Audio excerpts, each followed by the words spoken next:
Olá, sejam bem-vindos ao Frente a Frente que está começando agora.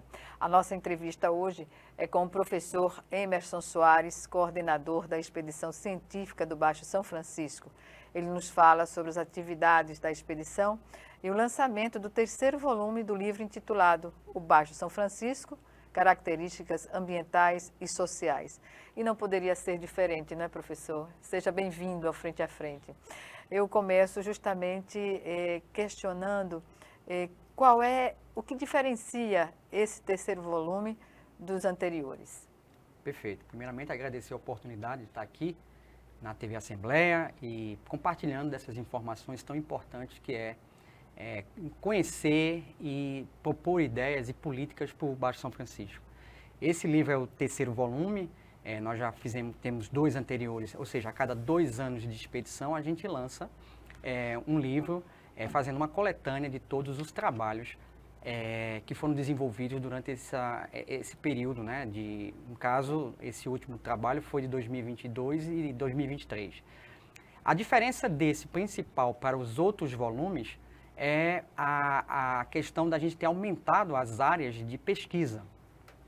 Por exemplo, nós temos um acréscimo das áreas de esporte e lazer, atenção a comunidades ribeirinhas e principalmente também a área de saúde, que ganhou nesse livro, vamos dizer assim, um aspecto mais principal, assim, pela gama de trabalhos que foram desenvolvidos, né? Atendimento à população ribeirinha, o fato da gente ter mais ações sociais, porque a gente sabe que a população ribeirinha ela carece realmente de atendimento, na área médica e na área também oftalmológica, né? Quando a gente junta a área de câncer bucal, por exemplo, a gente tinha visto que era um clamor da população em que a gente pudesse trazer profissionais que ajudassem aquelas comunidades. Então, a área de saúde foi bem privilegiada nesse novo volume. Nós também temos outras áreas, a área de análises de vegetação, desmatamento, assoreamento, que ganhou também destaque com novas tecnologias, com o uso de drones, né, e vantes, que são aviões não tripuláveis, para monitorar a área e fazer mapeamento da região. E, claro, mais instituições que vieram também, ao exemplo da instituição de pernambucana, lá, o FAP, que veio com a castração de animais também. Haja vista que nos outros volumes a gente tinha dado uma atenção muito grande à água, aos ribeirinhos, mas não aos animais ali que vivem na rua, né, praticamente. Então a gente teve um atendimento também especial, afinal de contas esses animais também transmitem doenças e precisam também de uma qualidade de vida. E a gente procurou trazer também medicamentos, atendimento a esses animais, né, e ao mesmo tempo castração também para evitar que se proliferem doenças, né, tipo leishmania. Então é isso, a gente teve uma gama de trabalhos, uma gama de profissionais, e inclusive nós tivemos 110 pesquisadores, ou seja, foi a maior expedição científica, né, essas duas últimas, Tanto em relação às que outras. o livro ficou mais volumoso, né? Com certeza, esse novo volume ele tem 580 páginas, os outros que a gente tem, que foi o volume 1, volume 2, em torno aí de 450 páginas. Então a gente tem realmente um ensaio de 31 capítulos, né? Em várias linhas de pesquisa, seja da arqueologia subaquática, seja da parte de antropológica, com o trabalho com os índios, aconãs, com as populações quilombolas. Tivemos um apanhado geral também de mapas sobre desmatamento nas áreas marginais do Rio São Francisco. Nós tivemos também uma atenção especial às fossas agroecológicas, que são aquelas fossas para também tratar o esgoto e produzir alimento. Inclusive foram realizadas a construção de várias fossas agroecológicas, né? E a gente impulsionando, inclusive, uma forma barata de saneamento rural e, ao mesmo tempo, para as pessoas também se incorporar, ou seja, trazer aquilo ali como também uma ferramenta para elas, que elas também podem fazer isso aí, elas podem aprender a fazer e diminuindo justamente os custos de tratamento e também melhorando a qualidade de vida naquelas áreas que têm o tratamento de esgoto, a exemplo dessas fossas agroecológicas, que é um modelo muito interessante para a gente trazer para a região e para outras regiões que não têm saneamento básico. Enfim, essa é a gama de informações, são muitas coisas, são mais uma vez, 31 capítulos, vários pesquisadores, são 30 instituições de pesquisa trabalhando. E a gente teve uma questão interessantíssima também, que foi o aumento do trabalho de educação ambiental. A gente precisa realmente trabalhar as crianças, as escolas, e a gente teve uma grande reciprocidade das direções das escolas, dos professores e dos alunos. E isso também teve um ganho especial para esse volume novo aí que a gente está produzindo.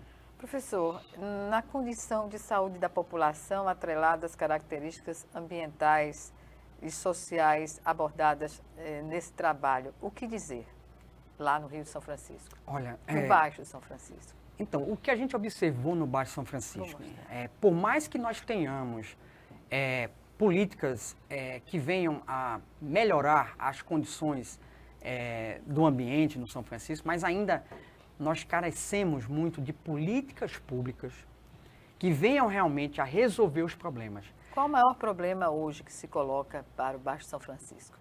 Eu diria que a gente tem 6 tumores principais no São Francisco. É nesse nível, professor? Nesse nível, porque realmente as condições não são salutares.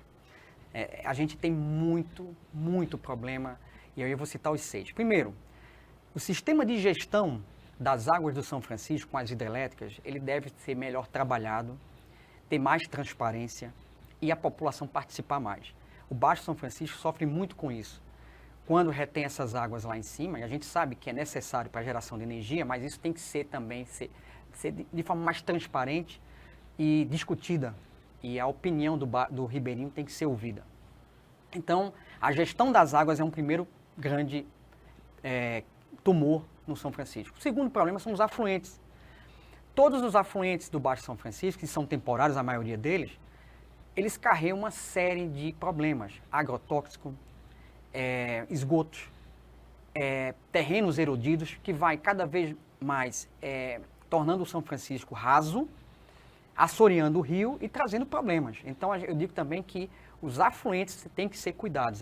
São outros tumores que nós temos. Então, uma vez que nós temos a gestão das águas e nós temos os afluentes, nós temos agora o terceiro grande problema, que eu já citei junto aos afluentes, os agrotóxicos, os poluentes que são lançados no rio via esgotos que não são tratados. Então, isso também é um dos cânceres do São Francisco. Esgoto, tratamento, saneamento básico.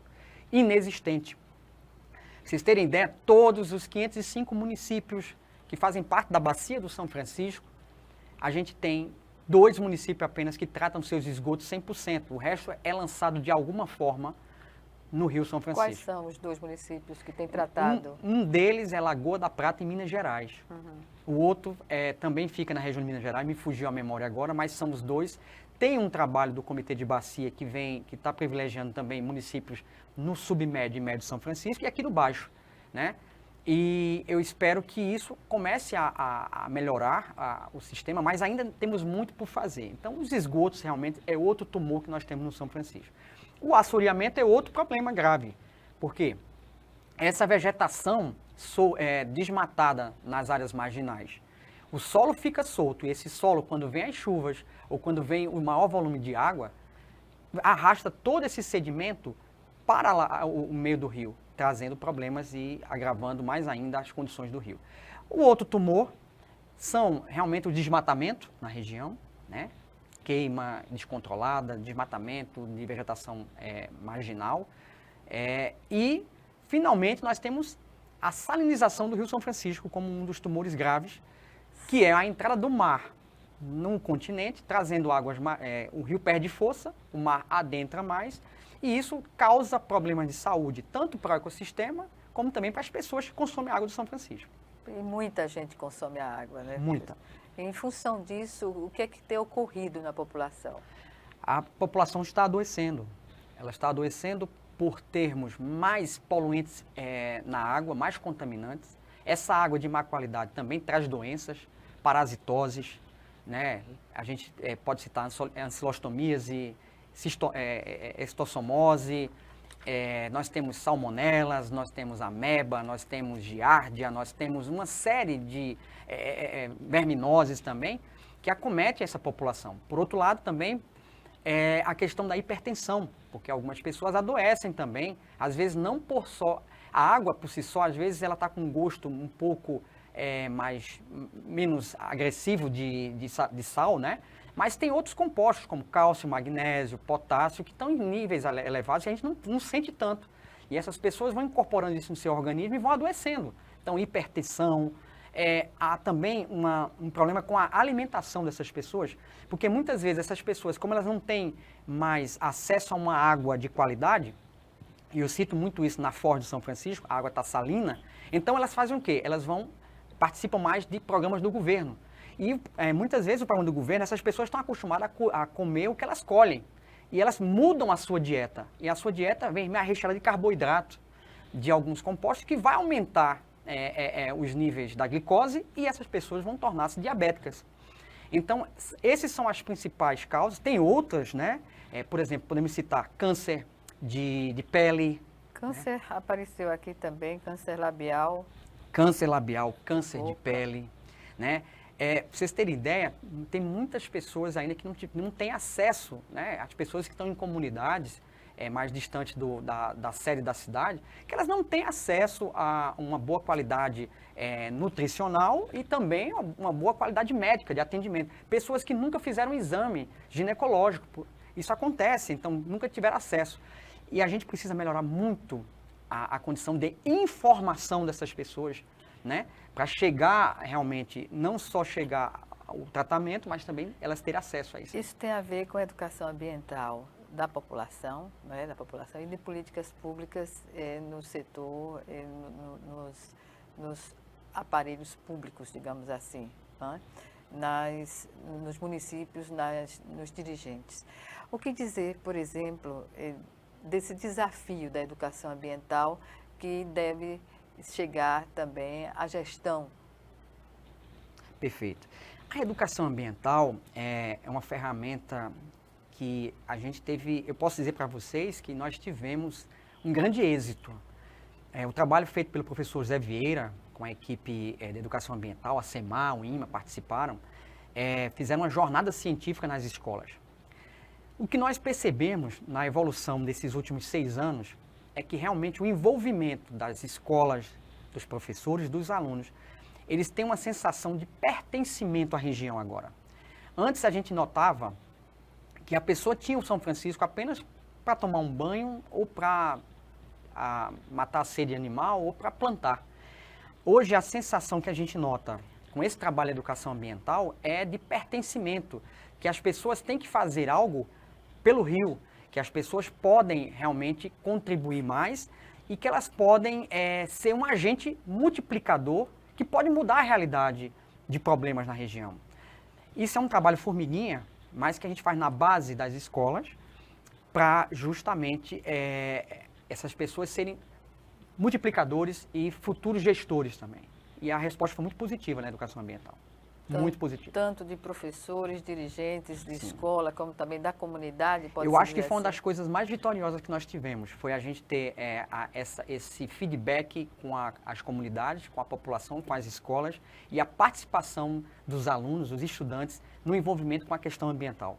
Isso melhorou bastante. Eu acho que foi um grande salto que a gente deu na expedição. É a responsabilidade de cada um, não é, professor? Perfeito. É a responsabilidade. É a gente se sentir participante do processo. Uhum. Você não pode ficar excluído. Você tem que trazer essas pessoas. E quando elas se sentem participantes, elas são corresponsáveis pelos ganhos e pelos problemas também. E aí elas motivam as pessoas a melhorar cada vez mais. E é isso que foi um grande salto para a gente viu na evolução dos trabalhos da expedição. Pois bem, vamos chamar agora nosso primeiro intervalo e voltamos em 1 minuto. Até já.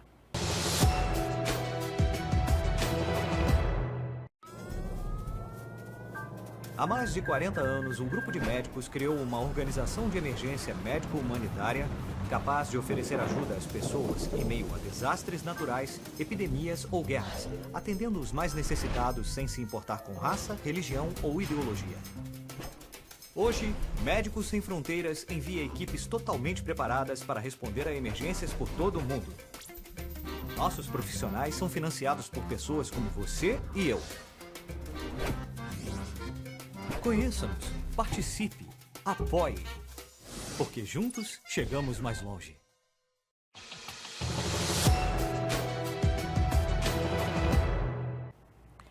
De volta com Frente a Frente, que hoje recebe o professor Emerson Soares, ele que é coordenador da expedição científica do Baixo São Francisco e nos fala sobre o lançamento, né, do terceiro livro, volume que trata de duas questões importantes no Baixo São Francisco, que são características ambientais e sociais. Professor, além do senhor, claro, quantas pessoas efetivamente participaram das pesquisas e desta edição? Perfeito. Nós temos, então, um efetivo de aproximadamente 85 pesquisadores, mas também nós temos pessoas que estavam nos laboratórios, não participaram diretamente da expedição, mas estavam nos laboratórios aguardando as amostras para análise. Então, a gente tem, em média, 100 pessoas que colaboraram com o livro. Essas 100 pessoas pertencentes a mais ou menos 30 instituições. Nós tivemos um ganho interessante, inclusive, com o trabalho do IBGE pela primeira vez no São Francisco. Nós divulgamos o censo de 2022, se eu não me engano, de forma bem localizada na região do Baixo São Francisco, com mapas da região, enfim. Então, nós temos esse efetivo todinho. Esse livro ele procurou beneficiar mais de 35 linhas de pesquisa, né? Uhum. Nós podemos citar algumas, por exemplo, a parte de saneamento, a parte de limnologia, que é a qualidade de água, de contaminantes, a parte dos peixes, a pesca, a situação dos pescadores, a parte socioeconômica também, a questão da saúde do ribeirinho, mas também do ecossistema, né? A questão do desmatamento, do assoreamento. E ainda consta aqui 30 áreas de pesquisa como histopatologia, ecologia, antropologia, arqueologia aquática, saúde coletiva e odontologia. Também, são várias linhas. Em média, se ter ideia, mais ou menos cada linha dessa de trabalho, a gente tinha em torno de 3 a 4 profissionais, entre professores, pesquisadores e também estudantes. E a receptividade da comunidade ao trabalho de vocês? Porque vocês saem e se entregam à pesquisa, né? Gorete, eu diria que nós temos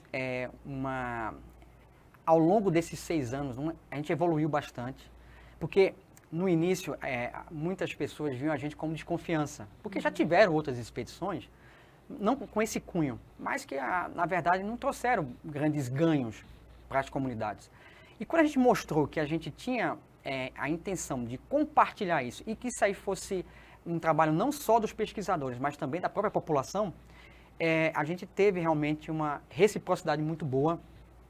O ganho foi tremendo, ao ponto de alguns municípios nós chegarmos e as pessoas receberem com banda de música, com alegria, a visitar a embarcação, mas principalmente alguns depoimentos, como uma pessoa que disse: vocês são a voz do rio. São as últimas pessoas que a gente acredita que pode ainda ajudar esse rio. Então, quando a gente recebe uma responsabilidade, isso é uma cobrança para a gente. E a gente tem que realmente fazer com que o nosso conhecimento, o investimento que a sociedade fez como servidores públicos, para que a gente consiga trazer o melhor para essas pessoas. É óbvio que a gente não vai conseguir resolver o problema do São Francisco. Mas essas são sementes que estão sendo plantadas, que vai ter no futuro grandes ganhos. A gente já vê alguns ganhos. E um do ganho maior é essa receptividade das pessoas com a expedição. É maravilhosa. Receptividade que deve acontecer também com os dirigentes municipais, né? Que veem a pesquisa e podem atuar com as políticas públicas para reverter tanta coisa aqui que se coloca como um perigo para a população. É importante nós ressaltarmos essa parceria também público-privada e também público-público também, seja na esfera federal, estadual ou municipal. Nós tivemos na maioria dos municípios, não todos os municípios, mas na maioria dos municípios, uma relação muito próxima com os prefeitos, com os secretários. E o fato é que um dia naquele município era um dia de ação social em que nossos pesquisadores,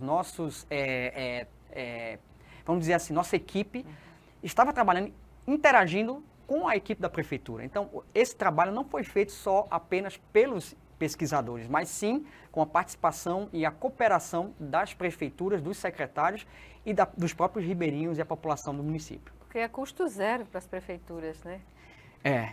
Foi um ganho, assim, você me perguntou qual foi uma das questões que evoluíram bastante. Eu posso dizer também que essa cooperação, essa parceria, principalmente com São Brás, município de São Brás, município de Piranhas, o município de Propiá, em Sergipe, de Igreja Nova, foi uma interação muito boa, foram ações maravilhosas. É um dia de ação social ali que todas as linhas procuram trabalhar interagindo em conjunto para tentar melhorar, pelo menos naquele período, a qualidade de vida da população e também do próprio rio. Sobretudo a qualidade de vida da população de idosos ribeirinhos. Né? Também tivemos um trabalho com os idosos, um trabalho na área de esporte. É importante nós falarmos também da escola de futebol que mobilizou tanto as crianças, mas também a melhor idade, né? A gente teve um trabalho interessante pela professora Socorro da Educação Física e o Gustavo, a equipe toda lá, em mobilizar, em dar melhores condições para fazer exercícios, né? Para essas pessoas, como se exercitar melhor, como se alimentar melhor, né? Como aproveitar melhor o lazer, como o município pode ofertar uma melhor condição para aqueles idosos, para melhor idade, para poder eles motivarem também, né? Mas, acima de tudo, eu queria chamar a atenção também dessa escolinha do futebol. É um projeto interessantíssimo que levou o esporte, né, a doação também de alguns apetrechos que são utilizados nos esportes, como futebol, voleibol, etc. Mas o que foi importante foi tentar descobrir os talentos que tinha nesses municípios. Pessoas que realmente têm talento, que poderiam estar ali sendo trabalhadas, né, para chegar aos pícaros vamos dizer assim, do esporte. E é importante que a gente lembrava muito da Marta, né? Tanto que o programa é As Novas Martas. E isso está se tornando uma política muito interessante também. Os municípios acataram bem, foram mais de 250 meninas envolvidas no esporte.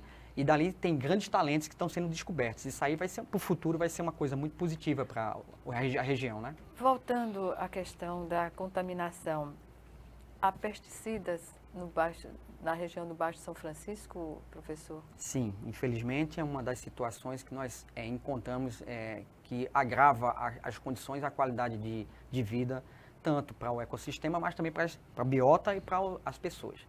Nós identificamos mais de 14 tipos de agroquímicos que são lançados no ambiente. Alguns deles são proibidos, inclusive, pela legislação brasileira, então carece de uma fiscalização mais efetiva, um trabalho realmente de orientação e também de manejo adequado do solo. Porque uma vez que esses agroquímicos são lançados no ambiente para plantação, se ele não for feito de forma técnica, né, tecnicamente correta, né? Justamente, você pode trazer também doenças, câncer, problemas mentais, problemas como algumas síndromes, síndrome do pânico, algumas enfermidades ligadas à depressão, por exemplo, que o agrotóxico provoca, né?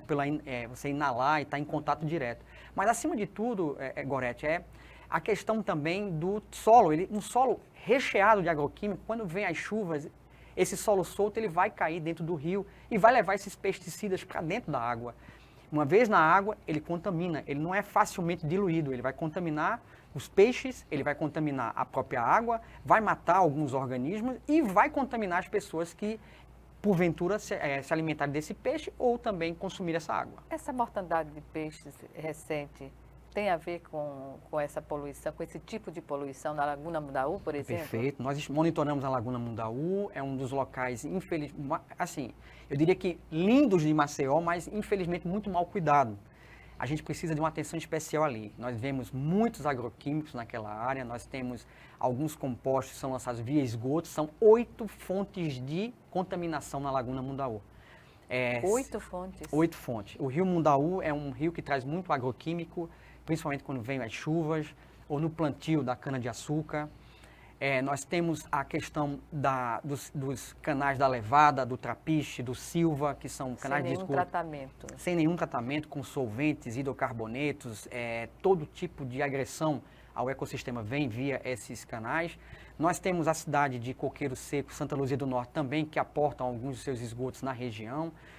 Nós temos lixo, muito lixo, né? Realmente que é lançado na laguna, mas o principal que a gente encontra de mortandade, além desses fatores do esgoto e da matéria orgânica em decomposição na laguna, e o grande aporte de sedimento que são lançados via Rio Mundaú e do solo que está frágil, solto, nós temos também os agroquímicos que vêm chegando e que faz um estrago grande na área e também nos organismos.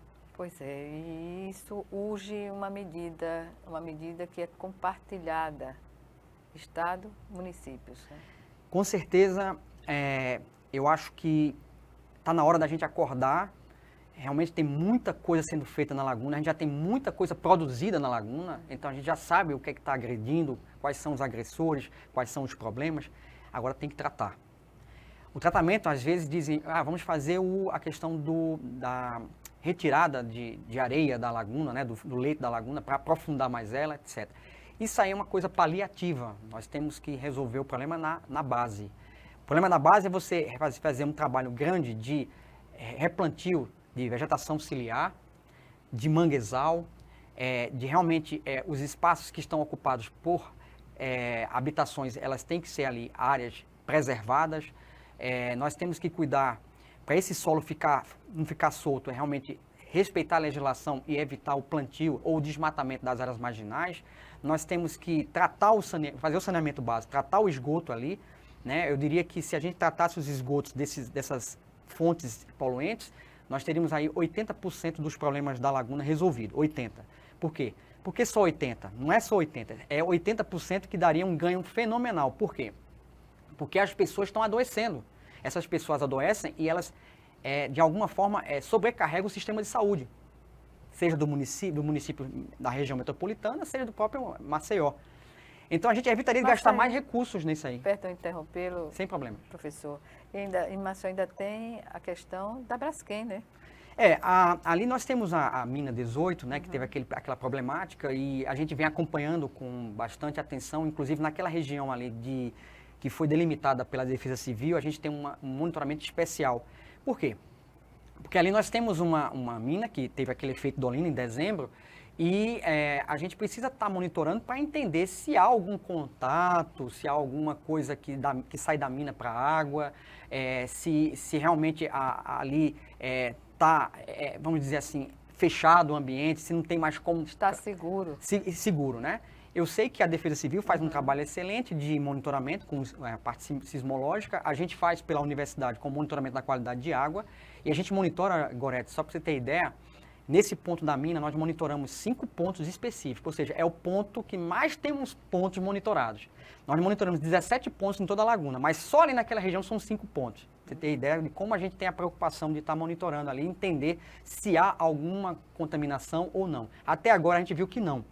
Mas isso aí não significa que possa ter, não possa vir a ter. Por isso, a questão do monitoramento é importante. E mais do que isso, nós monitoramos 150 parâmetros ali.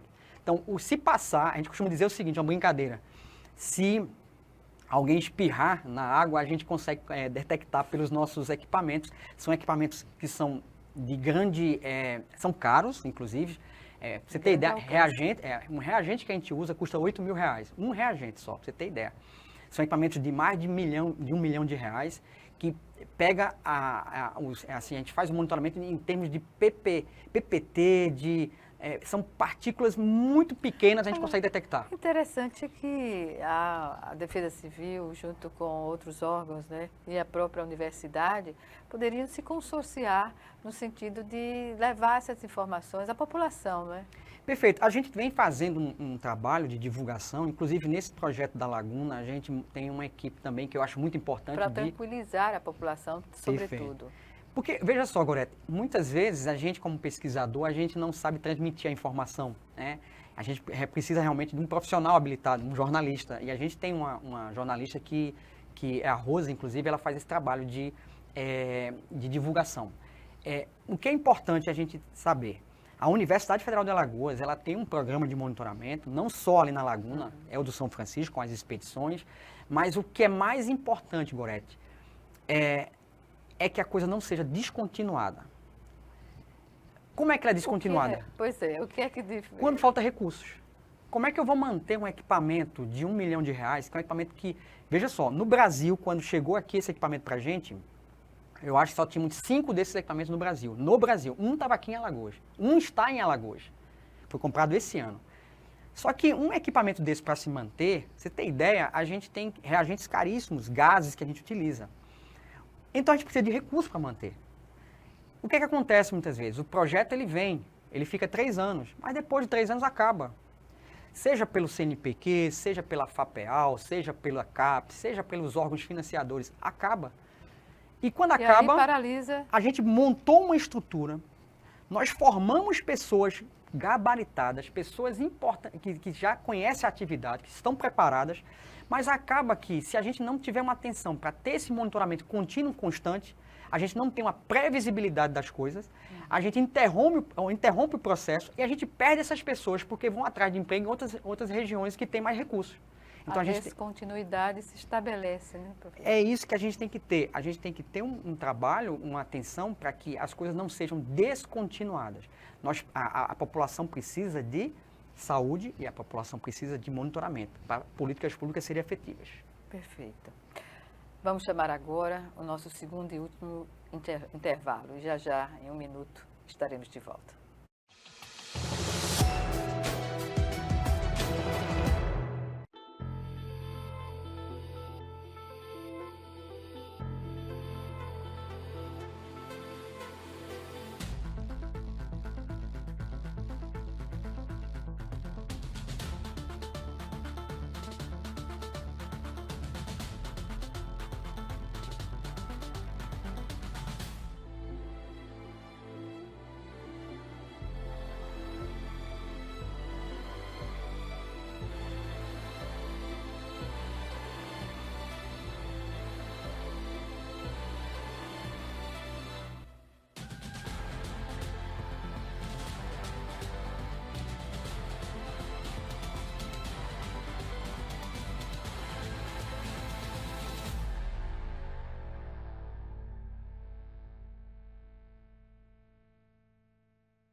De volta para o último bloco do Frente a Frente, que hoje recebe o coordenador da Expedição Científica do Baixo São Francisco, Emerson Soares, o professor Emerson Soares. Professor, em relação ainda a essa questão de investimento na pesquisa, uma vez a Universidade AUFAL, numa forma democrática até de colocar esses recursos, como todas as universidades no país, sentem a falta de recursos. Verdade. O que fazer diante de uma situação como essa? O que caberia tanto à instituição quanto os governos para viabilizar outra forma de financiamento? Haveria condições fora do país? Essa pergunta é uma pergunta, assim, muito forte. Tem muitas informações contidas aí. Nós estamos na Universidade Federal com um orçamento de 2009, esse ano. Ou seja, a universidade cresceu, tudo cresceu, são mais campos, são mais pessoas para administrar, mais pessoas para pagar, mais serviços contratados, terceirizados. E nós estamos com um orçamento igual ao de 2009. Nós perdemos recursos. Se eu não me engano, a universidade está com um déficit de 22 milhões para pagar. E como é que a gente vai tapar esses buracos? E aí eu vou chegar não na questão da gestão da universidade, eu vou chegar na gestão de pesquisa. Como é que a gente vai ter condições de manter pesquisas de qualidade, de ter pessoal de qualidade, alunos formados com boa qualidade, porque a Universidade Federal de Alagoas ela tem realmente uma excelência de pesquisa e de ensino e extensão. Então a gente vai conseguir através de parcerias público-privada. Eu acho que isso aí é uma forma. A universidade, embora seja pública, eu estive agora nos Estados Unidos com um trabalho de cooperação com a FIU, que é a Florida International University.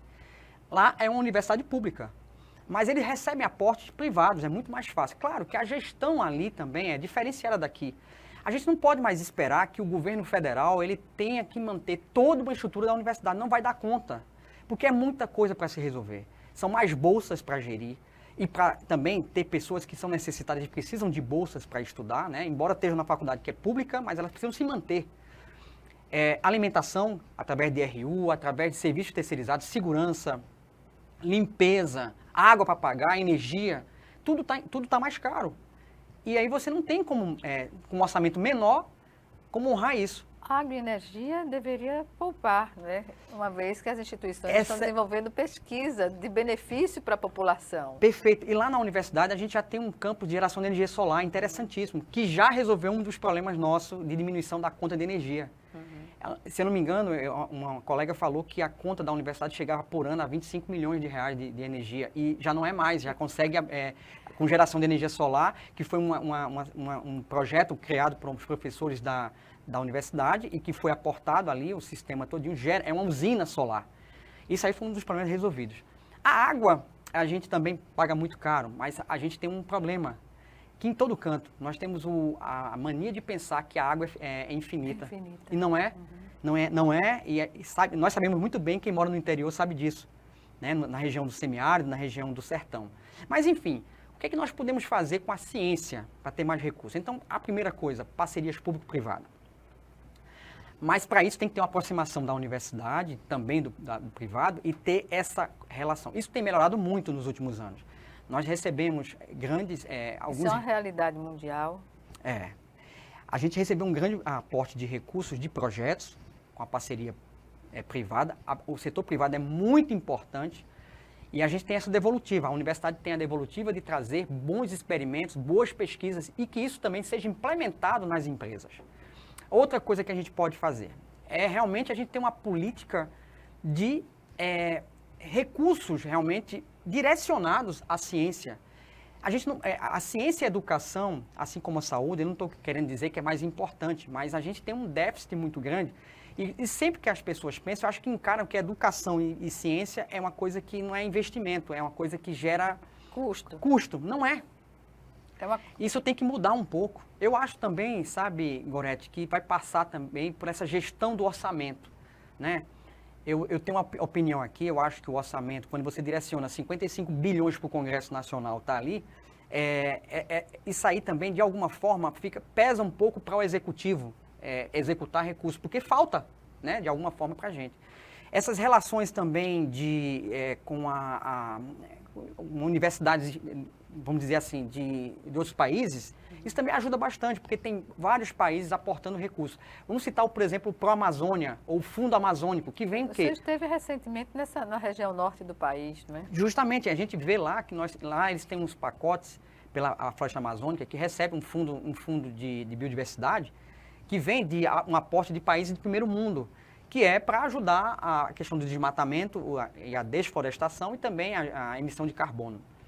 E, você ter ideia, o Biden esteve lá agora na Amazônia, eu estava lá, e quando ele chegou, ele anunciou 50 milhões de dólares para investimento na Amazônia. Então, uma forma de a gente captar recursos também para investir em ciência e desenvolver essas parcerias com outros governos, seja com países de primeiro mundo, na Europa, nos Estados Unidos, mas que tem um grande aporte e quer investir.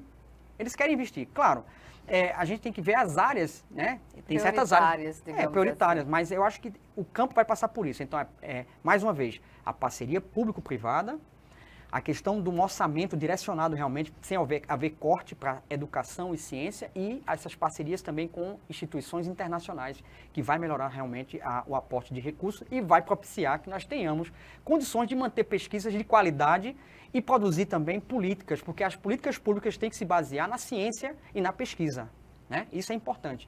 A gente precisa que o gestor, ao tomar decisões, ele se baseie no que está sendo produzido aqui, ó. Nisso aqui, nesses livros aqui, né?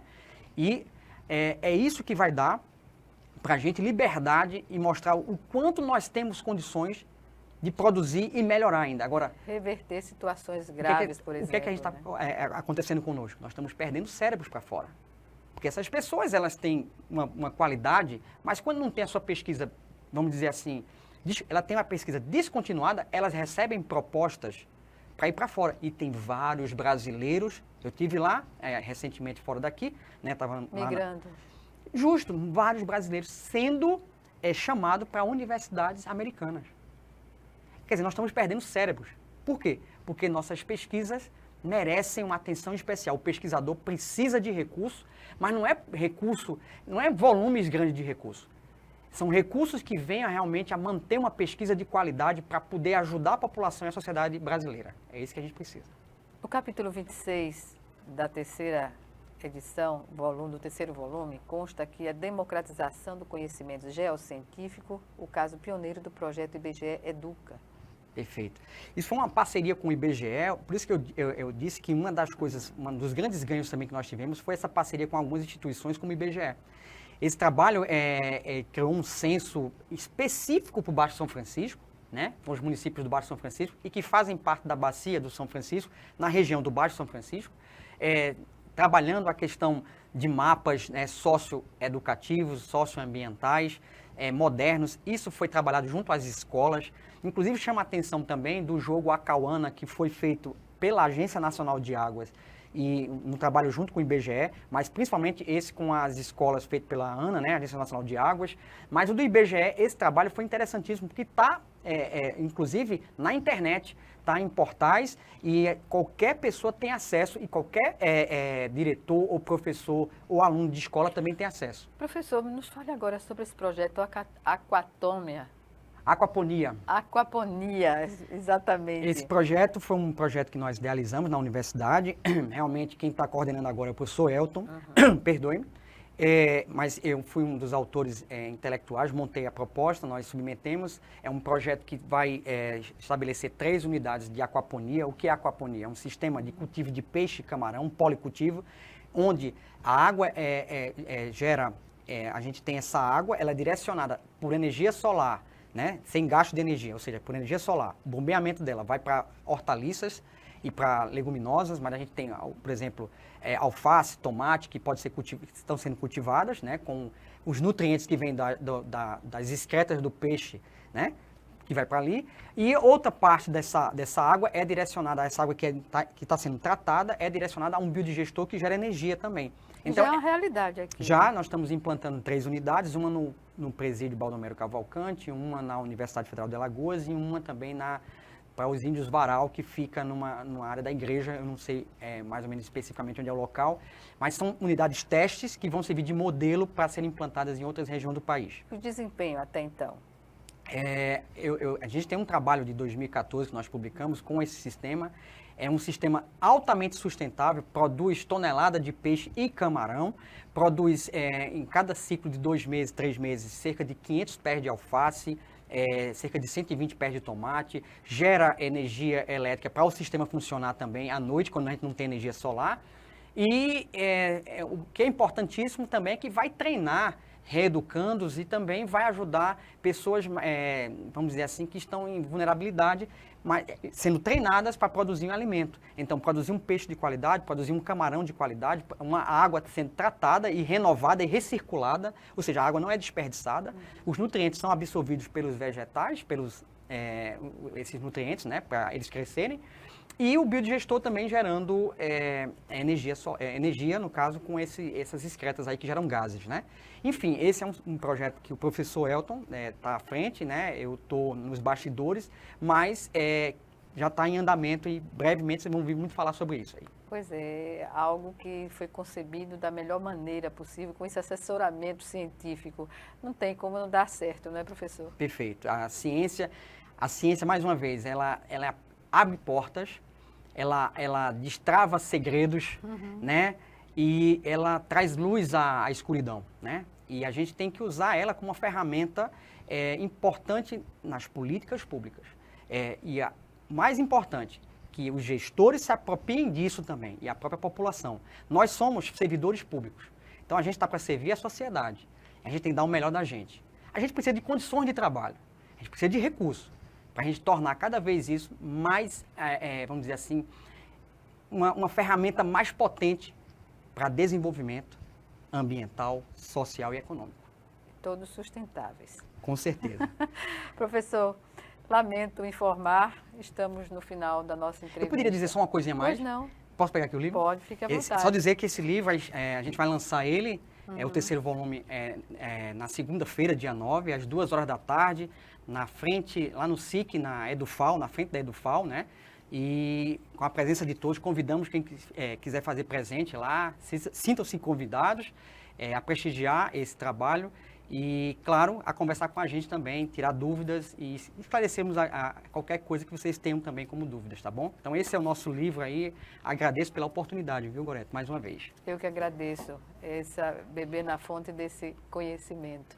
Democratizado, eu diria. Obrigado. Obrigada mais uma vez e até uma próxima oportunidade, professor. Obrigado, eu agradeço também.